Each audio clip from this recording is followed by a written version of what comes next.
বন্ধুরা আজকে আমরা ইউনিট 11 এর lesson 3 renewable energy sources 3 part 3 আলোচনা করব।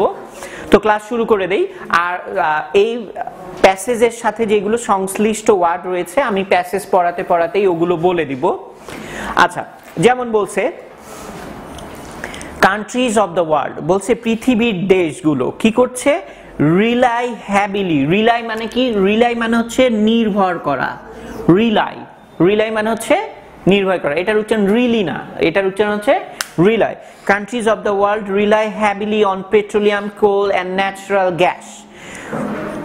বলছে যে পৃথিবীর দেশগুলো কি করছে, এই যে তারা পেট্রোলিয়াম, কয়লা এবং প্রাকৃতিক গ্যাসের উপর নির্ভর করছে অনেক বেশি। রিলাই হ্যাভিলি, অনেক বেশি তারা নির্ভর করছে। কেন নির্ভর করছে? বলছে ফর দেয়ার এনার্জি সোর্সেস, অর্থাৎ তাদের যে শক্তির উৎস আছে সেগুলো। যেমন আমরা আমাদের শরীরের শক্তির জন্য কিসের উপর নির্ভর করি? আমরা আমাদের শরীরের শক্তির জন্য খাবারের উপর নির্ভর করি। ঠিক তেমন পৃথিবীর দেশগুলো তাদের বিভিন্ন কলকারখানা এটা ওটা চালানোর জন্য তারা কি করছে, বিভিন্ন ধরনের যে এই যে পেট্রোলিয়াম, কয়লা, প্রাকৃতিক গ্যাস এগুলোর উপর নির্ভর করে এবং শক্তির জন্য। আমরা যেমন শক্তির জন্য খাবার খাই, এইটা খাবারের উপর নির্ভর করি। বলছে there are two major types of energy sources. বলছে এই যে যে শক্তির উৎস আছে এটা কয় ধরনের? এটা মূলত দুই ধরনের। কি কি? একটা হচ্ছে রিনিউয়েবল আর একটা হচ্ছে নন রিনিউয়েবল। তাহলে বলছে যে এই যে যে শক্তির উৎস, এই শক্তির উৎস মূলত কয় ধরনের? দুই ধরনের। একটা হচ্ছে রিনিউয়েবল অর্থাৎ নবায়নযোগ্য, একটা হচ্ছে নবায়নযোগ্য, আর একটা হচ্ছে নন রিনিউয়েবল অনবায়নযোগ্য।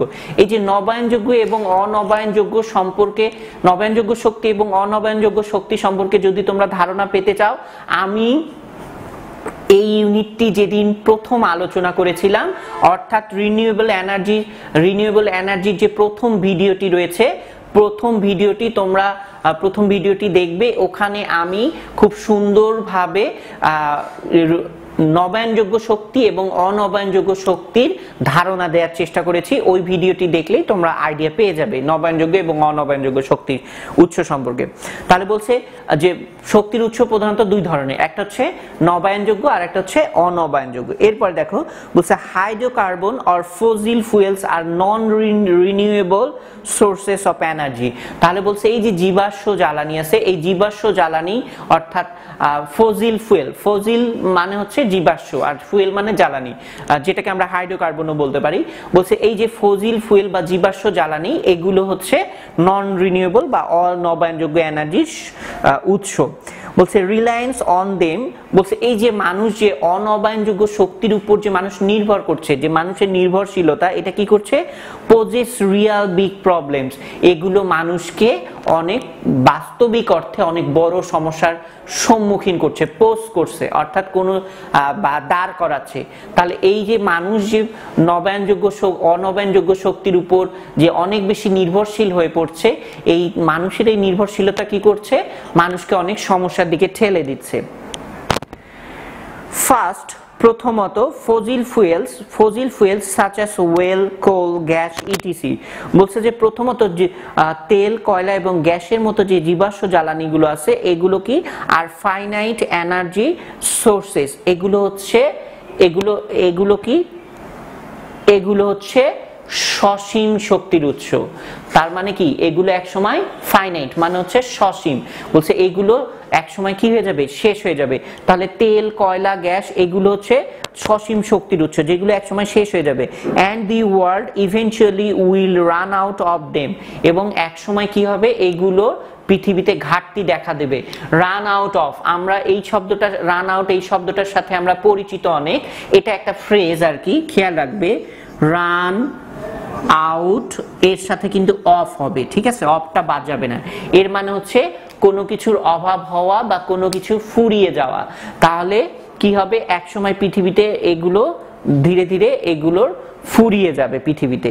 সেকেন্ডলি, দ্বিতীয়ত they will become too expensive in the coming decades. এই যে সামনে যে শতাব্দী আসছে, এই সামনের শতাব্দীতে কি হবে, এগুলো অনেক বেশি এক্সপেন্সিভ হবে, অনেক বেশি ব্যয়বহুল হবে, and too damaging for the environment. শুধু তাই না, এগুলোর যে দাম বাড়বে, যেমন দাম বাড়লে তেমন একটা সমস্যা না, যদি এই যে যেমন আগে অতীতের থেকে বর্তমানে বিভিন্ন পেট্রোল, ডিজেল, কেরোসিন, সয়াবিন যেটাই বলো, সবকিছুর কিন্তু দাম আগের থেকে অনেক বাড়ছে না?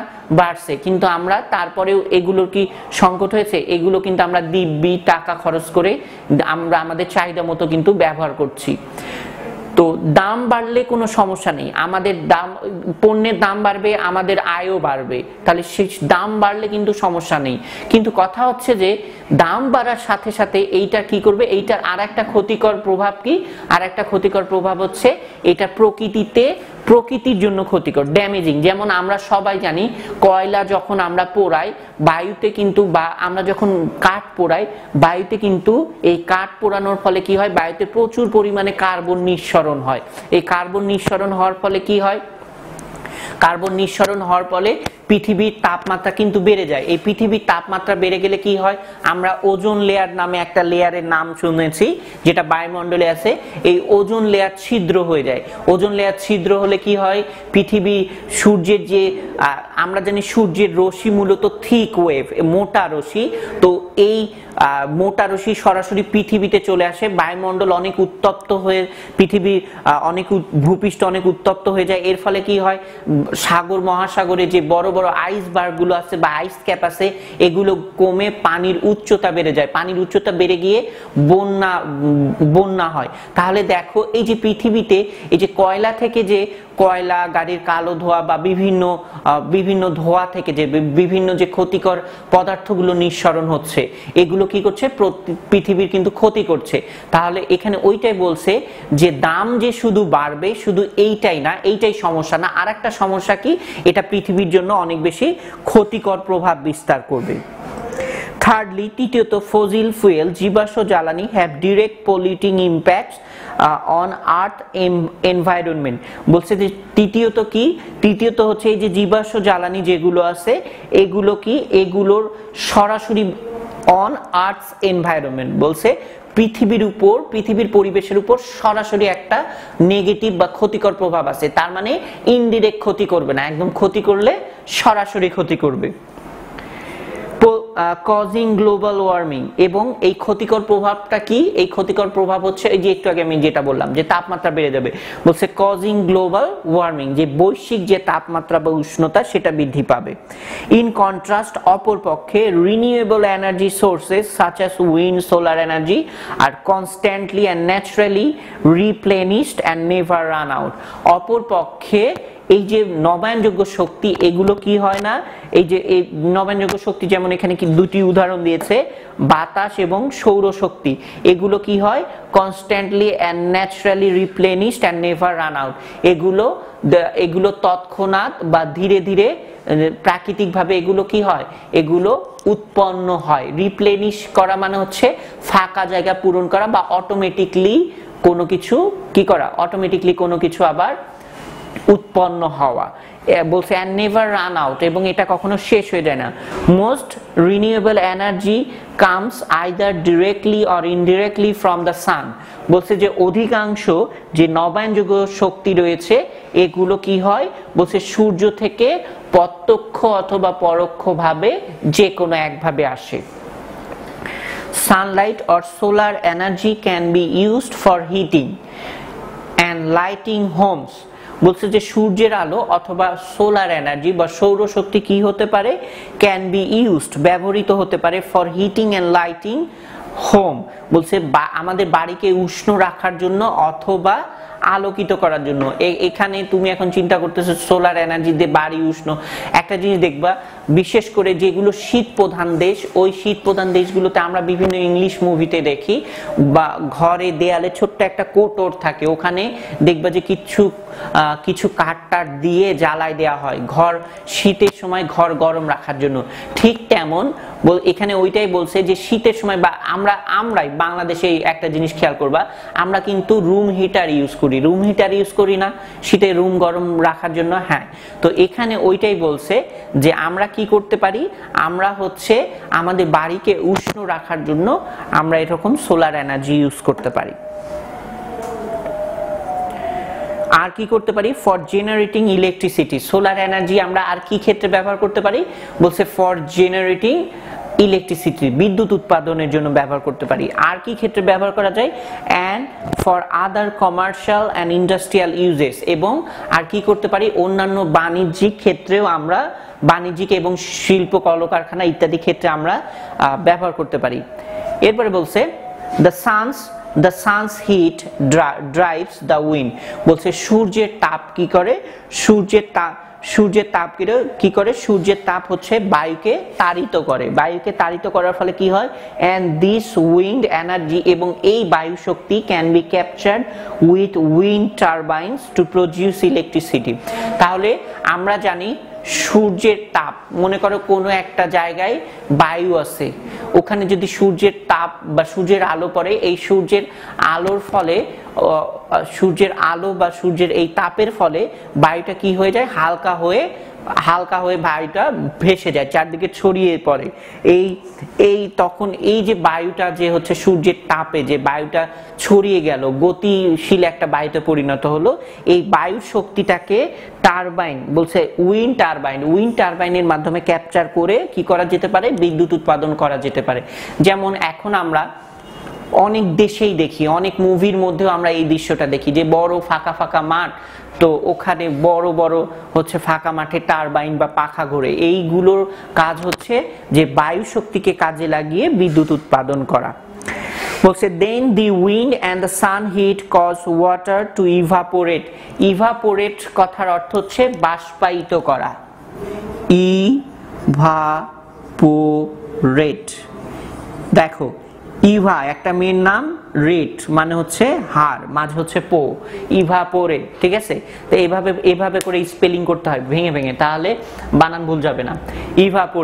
ইভাপোরেট মানে হচ্ছে কোনো কিছুকে বাষ্পায়িত করা। তাহলে বলছে যে এই যে তারপরে এই বাতাস এবং সূর্যের তাপ কি করে? পানিকে বাষ্পায়িত হতে সাহায্য করে বা পানির বাষ্পায়ন ঘটায়। when বলছে যখন the water vapor turns into rain or snow, বলছে যখন এই যে পানির বাষ্পটা যখন বৃষ্টিতে, বলছে ইভাপোরেট মানে হচ্ছে বাষ্পায়িত করা, আর ভ্যাপার মানে হচ্ছে বাষ্প। বলছে when the water vapor turns into rain or snow, বলছে যে যখন পানি কি হয়? বৃষ্টিতে অথবা তুষারে পরিণত হয়, and flows downhill into the river or stream, এবং যখন এটা নদী অথবা ঝর্ণাতে কি করে? অর্থাৎ পাহাড় বেয়ে নদী এবং ঝর্ণাতে যখন প্রবাহিত হয়, its energy can be captured as hydroelectric energy, তখন এটাকে আমরা কোন এনার্জি হিসেবে ব্যবহার করতে পারি? হাইড্রোইলেকট্রিক এনার্জি, অর্থাৎ যেটাকে আমরা বলি জলবিদ্যুৎ। হাইড্রো মানে হচ্ছে জল, বলছে হাইড্রোইলেকট্রিক এনার্জি, যেটাকে আমরা জলবিদ্যুৎ শক্তি হিসেবে যেটাকে আমরা ক্যাপচার করতে পারি বা ধরে রাখতে পারি। along with the rain and snow, বলছে যে বৃষ্টি এবং তুষারপাতের সাথে সাথে Sunlight causes plants to grow, Sunlight বা সূর্যের আলো কি করতে পারে? গাছপালার বৃদ্ধি ঘটাতে পারে। Plants produce biomass which again can be turned into fuels such as firewood, alcohol, etc. Identified bio energy, এবং প্ল্যান্টস এবং গাছপালা একসময় কি করে? বায়োম্যাস অর্থাৎ জীবাশ্ম জ্বালানি উৎপাদন করে, যেটা আবার কি হিসেবে ব্যবহার হতে পারে? Which can be turn into fuel, যেটি আবার জ্বালানি হিসেবে ব্যবহার হতে পারে। কি কেমন জ্বালানি? বলছে সাচ অ্যাজ ফায়ারউড, অর্থাৎ জ্বালানির কাঠ, তারপরে অ্যালকোহল এগুলো হিসেবে ব্যবহার হতে পারে। আইডেন্টিফাইড অ্যাজ বায়ো এনার্জি, যেটাকে আমরা বায়ো এনার্জি বলে থাকি। এরপরে scientist have identified hydrogen as another form of renewable energy source, বলছে বিজ্ঞানীরা হাইড্রোজেনকে আরেকটি নবায়নযোগ্য শক্তির মাধ্যম হিসেবে শনাক্ত করেছেন বা চিহ্নিত করেছেন বা অভিহিত করেছেন। আইডেন্টিফাই, অভিহিত করা। বা চিহ্নিত করা। It is the most abundant element in nature. Abundant মানে হচ্ছে পর্যাপ্ত, যেটা প্রকৃতিতে প্রচুর পরিমাণে পাওয়া যায় বা পর্যাপ্ত পাওয়া যায়, যেটার কোনো অভাব নেই। বলছে it's the most abundant element in nature, বলছে হাইড্রোজেন হচ্ছে প্রকৃতির সবচেয়ে অ্যাভেলেবল বা পর্যাপ্ত একটি উপাদান। But it doesn't exist separately as a gas, কিন্তু এটাকে আমরা গ্যাস হিসেবে আলাদাভাবে, কিন্তু এটা গ্যাস হিসেবে আলাদাভাবে কখনো বিদ্যমান থাকে না। যেমন ধরো এই যে পানির সাথে কি আছে, পানির সাথে হাইড্রোজেন আছে, হাইড্রোজেন এবং অক্সিজেন মিলে পানি হয়। তাহলে দেখো এখানে কি হাইড্রোজেন আলাদাভাবে আছে? আলাদাভাবে নেই। এখানে অক্সিজেন এবং হাইড্রোজেনের সাথে কিন্তু হাইড্রোজেন কি আছে, অক্সিজেনের সাথে এখানে মিক্সড হয়ে আছে। It is always combined with other elements, বলছে এটি সব সময় অন্যান্য উপাদানের সাথে মিল থাকে, such as with oxygen to make water, যেমন অক্সিজেনের সাথে মিক্স থাকে, পানি মিক্স থেকে পানি তৈরি করে। Hydrogen separated from another element, বলছে যে অন্য উপাদান থেকে হাইড্রোজেনকে আলাদা করে কি করা যেতে পারে, can B burned as fuel, জ্বালানি হিসেবে ব্যবহার করা যেতে পারে, টু প্রডিউস ইলেকট্রিসিটি উৎপাদন করার ক্ষেত্রে। এরপরে বলছে আওয়ার আর্থস ইন্টেরিয়র, বলছে আমাদের ভূ অভ্যন্তর বা ভূপৃষ্ঠের যে ভেতর আছে, যে ভূগর্ভ আর কি, এক কথায় বলছে আওয়ার আর্থস ইন্টেরিয়র, বলছে আমাদের ভূগর্ভ, এই ভূগর্ভ কি করে, ইন্টেরিয়র মানে হচ্ছে অভ্যন্তর বা ভেতর, বা আমরা সহজ ভাষায় বলতে পারি ভূগর্ভ। আমাদের এই ভূগর্ভ কি করে, কন্টেইনস মোল্টেন লাভা, বলছে আমাদের ভূগর্ভের মধ্যে কি আছে, গলিত লাভা আছে। কন্টেইন মোল্টেন মানে হচ্ছে গলিত, বা যে আমরা জানি লাভা কোথা থেকে হয়, বিভিন্ন খনিজ পদার্থ, বিশেষ করে এই যে লোহা, এই যে পাথর থাকে, এই পাথরগুলো গলে, বিভিন্ন খনিজ পদার্থ গলে কিন্তু লাভায় পরিণত হয়। বলছে our earth's interior contains molten lava, বলছে আমাদের ভূগর্ভে কি রয়েছে, অনেক মোল্টেন গলিত লাভা রয়েছে, which gives off extreme heat, যেগুলো কি করে, এই লাভাগুলো অনেক তাপ উৎপন্ন করে। গিভ অফ মানে কি, এখানে দেখো এটা একটা গ্রুপ ভার্ব, গিভ অফ মানে হচ্ছে উৎপন্ন করা, যে গলিত লাভাগুলো কি করে, প্রচুর তাপ উৎপন্ন করে। This heat inside the earth produce steam, বলছে এই তাপ, এই যে মাটির ভেতরে যে এই তাপ কি করে, বাষ্প উৎপন্ন করে, এন্ড হট ওয়াটার, এবং উত্তপ্ত পানি, which can be tapped as geothermal energy, যেটাকে আমরা কি হিসেবে অভিহিত করতে পারি, জিওথার্মাল এনার্জি। জিও মানে হচ্ছে ভূ, আর থার্মাল আমরা জানি তাপ। জিওথার্মাল এনার্জি, যেটাকে আমরা জিওথার্মাল এনার্জি হিসেবে অভিহিত করতে পারি। এরপরে বলছে এবং এটাকে আমরা কি হিসেবে ব্যবহার করতে পারি, বলছে to produce electricity for heating homes etc, এবং বাড়িকে উষ্ণ রাখার ক্ষেত্রে আমরা এটাকে বাড়িকে উষ্ণ রাখার ক্ষেত্রে যে বিদ্যুৎ উৎপাদন, বাড়িকে উষ্ণ রাখার ক্ষেত্রে যে বিদ্যুতের দরকার, সেই বিদ্যুৎ উৎপাদনে আমরা এই জিওথার্মাল এনার্জি ব্যবহার করতে পারি। Ocean energy comes from several sources, বলছে যে বিভিন্ন উৎস থেকে কি আছে, ওশান এনার্জির উৎপন্ন হয়। Oceans force of tide and wave, বলছে এই যে জোয়ার ভাটা থেকে সমুদ্রের যে শক্তি উৎপন্ন হয়, can be use to produce energy, এটাও কি হতে পারে, এনার্জি হিসেবে শক্তি উৎপন্ন করার ক্ষেত্রে ব্যবহৃত হতে পারে। The surface of the ocean gets more heat from the sun than the ocean depth, বলছে এই যে মহাসাগরের যে উপরিভাগ, এটা কি হয়, মহাসাগরের যে গভীর রয়েছে, এই গভীরের থেকে মহাসাগরের উপরিভাগ সূর্য থেকে বেশি তাপ গ্রহণ করে। দিস টেম্পারেচার ডিফারেন্স, এই যে টেম্পারেচার অর্থাৎ মহাসাগরের উপরের আর একেবারে ভেতরের যে তাপমাত্রা, এই তাপমাত্রার পার্থক্যকে কি করা যেতে পারে, can be used of energy source to, এটাকে শক্তির উৎস হিসেবে ব্যবহার করা যেতে পারে। বন্ধুরা এখানে আমরা রিনিউয়েবল এবং নন রিনিউয়েবল এনার্জি সোর্স সম্পর্কে চমৎকার একটি আইডিয়া পেলাম। সবচেয়ে বড় কথা, এখানে আমরা রিনিউয়েবল এনার্জি, আমরা যে কয়েকটি এনার্জি মূলত জানতাম, যে 2-3টি নবায়নযোগ্য শক্তির উৎস জানতাম, আজকে আমরা আরো বেশ কিছু নতুন নবায়নযোগ্য শক্তির উৎস জানলাম, তো এবং এগুলো কিভাবে কাজে লাগাতে হবে সেটাও আমরা জানলাম। তো এই প্যাসেজটি যে আমি পড়াতে গিয়ে আমি অনেক ওয়ার্ড মিনিং বলেছি, সেই ওয়ার্ড মিনিং গুলো ভালো করে তোমরা আয়ত্ত করবে প্যাসেজটি ভালো করে বুঝে বাংলা বুঝে ভালো করে অর্থ করে পড়ার চেষ্টা করবে এবং এর উপর যে মডেল রয়েছে চুজ দ্য বেস্ট অ্যান্সার এবং কোশ্চেন সেগুলো বাসায় তোমরা প্র্যাকটিস করবে। যদি কোনো সমস্যা হয় অবশ্যই আমাদেরকে কমেন্টে জানাবে, আমরা সেগুলো সমাধান দেওয়ার চেষ্টা করব। তো সবাই ভালো থাকবে, সুস্থ থাকবে। আল্লাহ হাফেজ।